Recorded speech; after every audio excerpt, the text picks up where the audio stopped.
अस्सलाम वालेकुम। आपके सामने शहर कराची में एक बहुत बड़ा इंसिडेंट हुआ। इंसिडेंट तो बहुत छोटा था, कोई इतनी बड़ी बात नहीं थी। गाड़ी एक दूसरे से टकरा जाती है, बाइक वाले अमूमन कार को स्क्रैच डाल देते हैं।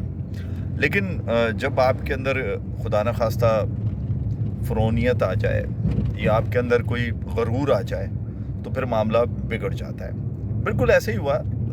सलमान फारूकी कोई डक्का छुपा नहीं है, इस वक्त सोशल मीडिया पे बड़ा वायरल शख्सियत है वो। काश के ये बड़ी पॉजिटिव वायरल भी हो सकते थे।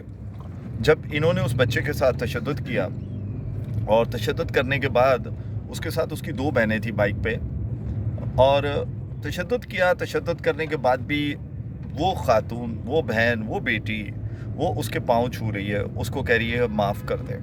वो लम्हा ऐसा था कि अगर वो शख्स उस वक़्त ना सिर्फ उसको माफ़ कर देता बल्कि माफ़ी देकर और उस बच्चे को प्यार से वापस कर देता, तो आज अदालत में जिस तरह उसको थप्पड़ पड़े, जो अदालत में उसके साथ सब कुछ हुआ, ये सब कुछ ना होता, बल्कि आज वो पाकिस्तान का हीरो होता। आज हीरो वो बच्चा है, आज हीरो वो ख़वातीन है, वो बहनें हमारी, वो बेटियां हैं जिन्होंने उस वक़्त अपने भाई के लिए रहम की अपील की।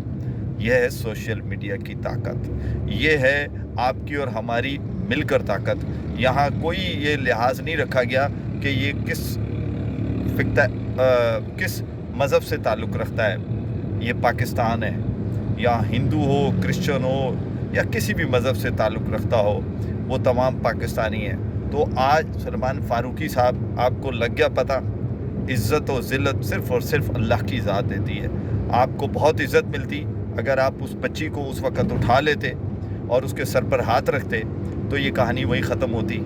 आज वो ज़िल्लत जो आज आपको मिल रही है, कभी लॉकअप की, कभी हथकड़ी की, और कभी अदालत में मुंह कपड़ा डाल कर ले जाने की, और आपको लोगों से बचाने की, ये अज़ियत ना उठानी पड़ती। इसलिए अपने अंदर से आपको और हमें तमाम को फ़रौनियत निकाल देनी चाहिए, इंसान बनकर झुक कर मिलना चाहिए, क्योंकि ज़िंदा हमेशा याद रखे अकड़ता नहीं है, ज़िंदा झुकता है। अपना ख्याल रखिएगा।